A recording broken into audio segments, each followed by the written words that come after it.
CESC কে দায়ী করলেন, যদিও বিরোধী দলনেতা দায়ী করেছেন কলকাতা পুরসভা এবং কলকাতা পুলিশকে।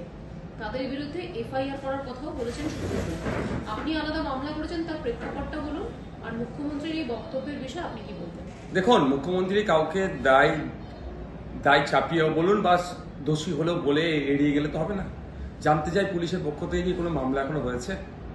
সাইকেল নিয়ে মিছিল করে কলকাতায় আসলে সুমোটো করে তাদের বিরুদ্ধে মামলা হয়ে যাচ্ছে। আমার চাকরি চুরি হয়েছে, আমি প্রতিবাদ করতে কলকাতায় আসলে আমাকে স্টেশন থেকে তুলে নেওয়া হচ্ছে। আমি কিছু মানে জোরে একটু আমি অকাপ কেড়ে নিচ্ছে আমার, আমি একটা অবস্থান বিক্ষোভ করতে যাচ্ছি, সেখানে আমাকে তুলে জেলের মধ্যে রেখে দিচ্ছে। উকিলরা লড়াই করে 24 ঘন্টার পরে ছাড়ানোর চেষ্টা হচ্ছে। তাহলে এত বড় দুর্ঘটনা ঘটে গেল, এখনো পর্যন্ত পুলিশ মন্ত্রীর পক্ষ থেকে কি পুলিশে আইনি ব্যবস্থা আছে সেটা মুখ্যমন্ত্রী জানাক। আর কে কার দায় ঠেলাঠেলি করছে? তো গোয়েঙ্কা বাবু ভাবছে যেন ব্যানার্জি বাবুদের দায় ঠেলাঠেলি হচ্ছে। এদের দায় ঠেলাঠেলিতে আমরা সাধারণ নাগরিকরা মরবো? কলকাতায় আমার অফিস, কলকাতায় আমি বড় হয়েছে, আমি এখানে আলিয়া বিশ্ববিদ্যালয় থেকে মাস্টার্স করছি এখান থেকে। কলকাতার থেকে আমি ভলিবল ফেডারেশনে আমি আমার ভলিবল খেলাধুলা এখানে আমার।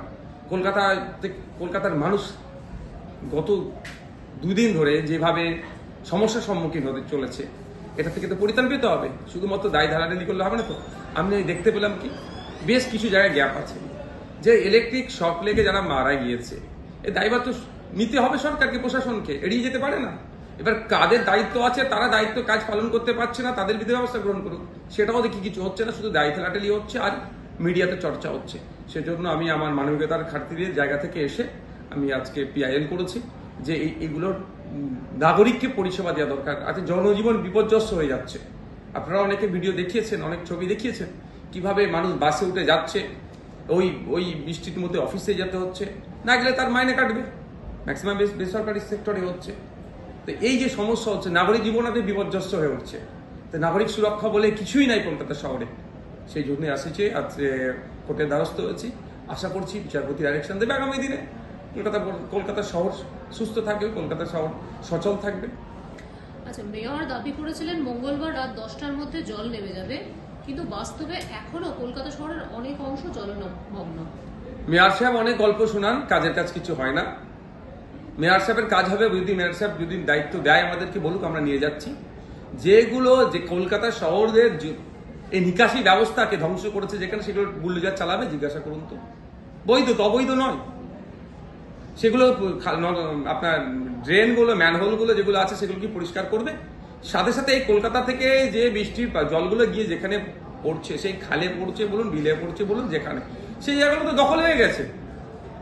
ইস্ট ক্যালকাটা ওয়েটল্যান্ড ম্যানেজমেন্ট অথরিটির আন্ডারে যে জায়গাগুলো আছে, যে ওয়েটল্যান্ডগুলো আছে, সেগুলো আজকে আছে জীবিত। কলকাতার ফুসফুস বলা হয় ওয়েটল্যান্ডকে। আমাদের ভাঙড় বিধানসভা একটা হেভি অংশ জুড়ে আছে, ক্যানিং পূর্ব বিধানসভার একটা হেভি অংশ জুড়ে আছে। সে জায়গাগুলো কোথায়? শাসক দলের ছত্রছায়া থেকে বাড়ি বানিয়েছে, প্রমোটিং করছে, ফলে এগুলো জায়গাগুলো কভারেজ হয়ে যাচ্ছে। ওয়েটল্যান্ডের একটা অন্যতম গুরুত্ব হচ্ছে যে দ্রুততার সাথে জলটাকে পানিটাকে শোধন করে নিতে পারে। সে ওয়েটল্যান্ডকে ধ্বংস করে দিচ্ছে। এখন মেয়র সাহেব টিভির সামনে বসে জ্ঞান দিচ্ছে। ওপেন চ্যালেঞ্জ আসুক তো, তর্ক বিতর্কে ডাকুক তো আমাদেরকে, সিভিল সোসাইটি আসবে। আমি অ্যাজ এ সিভিল সোসাইটির পক্ষ থেকে বলছি, আমি কোনো রাজনৈতিক দলের পক্ষ থেকে বলছি না। আসুক সামনে, আমাদের কথা বলবো আমরা, সিভিল সোসাইটির মানুষ, কলকাতার মানুষজন কথা বলবে, উত্তর দিতে পারবেন মেয়র সাহেব। যেখানে প্রশ্ন হচ্ছে, যেগুলো বলছে ওখানে প্রশ্ন করার জায়গা নাই। আপনারাই খুব বেশি, মানে মিডিয়া ছাড়া কোনো থার্ড কেউ কোশ্চেন করতে পারছে না। ওয়েটল্যান্ডগুলোকে ধ্বংস করে দিয়েছে। ওয়েটল্যান্ড যদি আজকে ঠিক থাকতো, কলকাতার যে জলাভূমিগুলো ছিল সেগুলো আজকে কোথায়? 2011 থেকে 2025 কত পুকুরকে এরা, ডোবাকে এরা কলকাতা শহরেরকে ধ্বংস করে দিয়েছে। সেগুলো বুঝিয়ে এই প্রমোটারদেরকে দিয়ে অবৈধভাবে সেগুলোকে নির্মাণ করেছে। এগুলো জানেন না মেয়র সাহেব?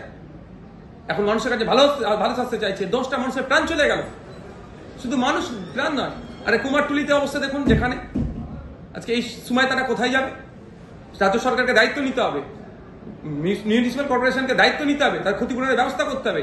বই পড়াতে যান, সেখানে বইগুলোর কি অবস্থা হচ্ছে। ছোট ছোট আজকে শারদোৎসব আসতে চলেছে, মরশুম শুরু হয়ে গেছে, যে ফুটপাতে যারা বিক্রি করেন তাদের মাল যেখানে রাখে সেগুলো সব আজকে বৃষ্টির জল গিয়ে সেখানে সব নষ্ট হয়ে গিয়েছে। এই দায়ভার নিতে হবে। এই দায়ভার থেকে এড়িয়ে যাওয়ার জন্য এই ধরনের গল্প শোনাচ্ছেন। কালকে মুখ্যমন্ত্রী বলেছিলেন যে টিভিসি প্রসঙ্গ টেনেছিলেন এবং ফারাক্কার ড্রেজিং এর কথাও বলেছিলেন, যদিও শুভেন্দু অধিকারী বলছেন যে এর সঙ্গে কোনো সম্পর্কই নেই কলকাতার জল জমাট। আদিগঙ্গা কে বোঝালো? দেখুন, আমি নদী নালা বা এটা নিয়ে পড়াশোনা করে এক্সপার্ট হয়নি, তারপরেও আমি বলবো যে কিছু কিছু আমাদের যারা বিশেষজ্ঞ আছে তাদের সাথে কথা বলে দেখেছি, যদি ডিবিসি অপরিকল্পিতভাবে মনে হয় ব্যারেজ থেকে বা ব্যারেজ থেকে যদি বৃষ্টির জল বলুন বা ওই বিভিন্ন রাজ্যের পানি এসে ছেড়ে দিয়েছে, যদি এই ধরনের কোনো অভিযোগ আসে তার বিরুদ্ধে ব্যবস্থা গ্রহণ করছেন না কেন? একটা সময় শুনেছিলাম ম্যানমেড, তো ম্যানমেডকে ধ্বংস করতে হবে। তো সবসময় বললে হবে যে ওরা জল ছেড়ে দিচ্ছে, ওরা পানি ছেড়ে দিচ্ছে আর আমাদের এখানে ডুবে যাচ্ছে? এটা কতদিন চলবে? এই অসহায়দের মতো কথা কেন? আমি আমার কথা বলছি, অসহায়দের মতো কতদিন বাস শুনবে কথা? আর কিছু হলে 34 বছরের দায় চাপিয়ে এড়িয়ে যাওয়া হচ্ছে। 14 বছর উনি শাসন কার্য বাংলায় চালাচ্ছেন, 14 বছরে কি পরিবর্তন করেছে সেটাও জানতে চাইছি। যদি বারবার ডিবিসি এই পঞ্চায়েত থেকে যদি এই ধরনের এসে আমাদের এখানে প্লাবিত হয়, আমাদের এখানে ক্ষতিগ্রস্ত হয়, আমরা এর বিরুদ্ধে কি ব্যবস্থা গ্রহণ করেছে? সংবিধানের 131 ক্লজ দিয়ে সেকশন দিয়ে আর্টিকেল দিয়ে সুপ্রিম কোর্টে মামলা করছেন না কেন? ডিবিসির বিরুদ্ধে কি একটা মামলা হয়েছে? বারবার শুনছি আমরা ডিবিসি না বলে পানি ছেড়ে দিচ্ছে। তো ডিবিসিতে আমাদের যে অফিসারগুলো নিয়োগ করা আছে তাদের ভূমিকা কি? যদি আমাদের না বলে ছাড়ে তাদের বিরুদ্ধে মামলা হচ্ছে না কেন? আমরা সাফার করছি। আর বাস্তবিক অর্থে বলছি, আদিগঙ্গা থেকে শুরু করে আপনার আমাদের যে ভাঙড়ের উপর দিয়ে যে খালগুলো বয়ে গেছে তার দুরবস্থা, এবং যে ওয়েটল্যান্ড আছে, এরা ওয়েটল্যান্ড নিয়ে কথা বলে শুনবেন। আমি তো এদেরকে মনে করি যারা এই ওয়েটল্যান্ড বোঝাচ্ছে তাদেরকে তো ধরে সর্বোচ্চ সাজা দিয়ে জেলের মধ্যে রাখা দরকার। কলকাতার ফুসফুস বলা হয় ওয়েটল্যান্ডকে, সে ওয়েটল্যান্ড এই শওকত মোল্লা সাহেবদের নেতৃত্বে ভাঙড়ের একটা অংশ এবং ক্যানিং এর একটা অংশকে এরা বুঝিয়ে রাস্তার সময় বাড়ি বানাচ্ছে। এই নিয়ে কলকাতা হাইকোর্টে মামলা হয়েছে। আর আমি আপনাদের বলে যাই, আমিও আগামী দিনে মামলা করতে আসছি কলকাতা হাইকোর্টে। আমি আসবো, আমি ভাঙড়ের তখন আসবো ভাঙড়ের বিধায়ক হিসাবে মামলা করতে। আজকে আমি এসেছি আমি একজন নাগরিক হিসাবে। কলকাতা থেকে আমি বড় হয়েছি, কলকাতায় আমার এখানে আমার স্পোর্টস গ্রাউন্ড, এখানে আমি খেলাধুলা করেছি, এখানে আমি পড়াশোনা করেছি।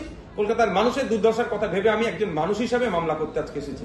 আর আগামী দিনে আমি আসবো মামলা করতে, এখানেই আসবো একজন ভাঙড়ের বিধায়ক হিসাবে। আমাদের বিধানসভায় ওয়েটল্যান্ড গুলোকে এটা ধ্বংস করে দিচ্ছে, বুঝিয়ে সর্বনাশ করছে। গতকাল যখন এরকম প্রাকৃতিক দুর্যোগ অনেক মানুষকে বাধ্য হয়েছিলেন বেরোতে তারা, কিন্তু কোনো সরকারি বাস ছিল না, প্রাণ বাঁচালো শেষ পর্যন্ত বেসরকারি বাস এবং মেট্রো। 34 বছরের গল্প শুনিয়ে সবসময় এড়িয়ে যাওয়ার চেষ্টা হচ্ছে।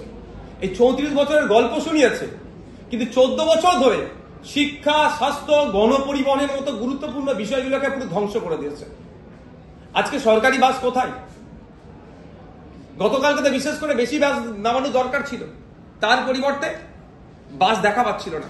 ফলে আমরা দেখেছি, আপনারাই অনেকে দেখিয়েছেন ভিডিও, তার মাধ্যমে আমরা জানতে পেরেছি যে আপনার বাসে অত্যাধিক ভিড়। একটি বাস দাঁড়িয়ে আছে, তার পাশ দিয়ে যেতে যাচ্ছিল, বাসের দরজার কাছে ঝুলছিল, প্রাণহানির সংখ্যা ছিল। ভাগ্যক্রমে প্রাণে বেঁচেছে। সরকারের এই ব্যর্থতাগুলোকে নিয়ে চর্চা হচ্ছে না। যখন এই কথা হচ্ছে সেই 34 বছরের গল্প শোনাচ্ছে। এগুলো বন্ধ করা দরকার, এইগুলো থেকে নিস্তার পাওয়া দরকার। কিন্তু কে? এটা সরকার চলছে না, এটা সার্কাস চলছে। খেলা মেলা করে হাজার হাজার কোটি টাকা ধুলিস্যাৎ করছে।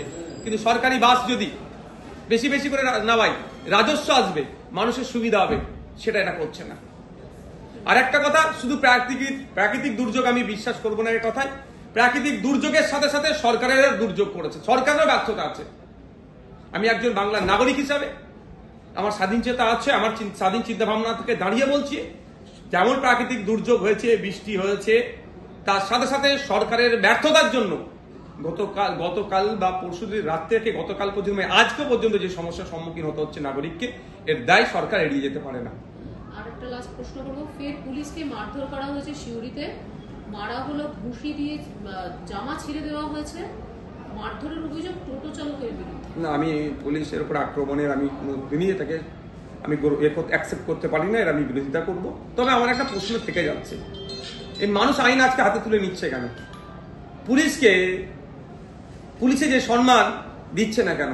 তাহলে পুলিশ অংশের যারা আছে, পুলিশের মধ্যে যারা আছেন তাদেরকে বলবো একটু ভাববেন। নিরপেক্ষতা বজায় রেখে আপনারা কাজ করুন, যথাযথ আপনারা পুলিশিং করুন, আপনাদের যে দায়িত্ব আপনারা পালন করুন। নিশ্চিতভাবে বিগত দিনে মানুষ যেমন আপনাদেরকে সম্মান শ্রদ্ধা করেছে, আগামী দিনেও করবে। এটা থেকে পুলিশ তার যে নৈতিক যে দায়িত্ব বা কর্তব্য যেটা, সেটা বলে হয়তো কোনো জায়গায় তোলা তুলতে ব্যস্ত হয়ে যাচ্ছে। সব পুলিশ না, পুলিশের একটা অংশ। কোনো জায়গায় বিরোধীদেরকে আটকানোর জন্য তৎপরতা দেখাচ্ছে, কোনো জায়গায় শাসকের চাটুকারিতা করছে। ফলে পুলিশের প্রতি সাধারণ মানুষ বলুন বা অন্যদের মানে বিভিন্ন শ্রেণীর মানুষ এই আস্থা কমে যাচ্ছে, পুলিশের উপর আক্রমণ নেমে আসছে। আমি আবারও বলছি, পুলিশের উপরে আক্রমণকে কোনোভাবেই মেনে নেওয়া যায় না, এগুলো বরদাস্ত করা যায় না, এটা বন্ধ করতে হবে। আপনি কি সিএসসির কাছে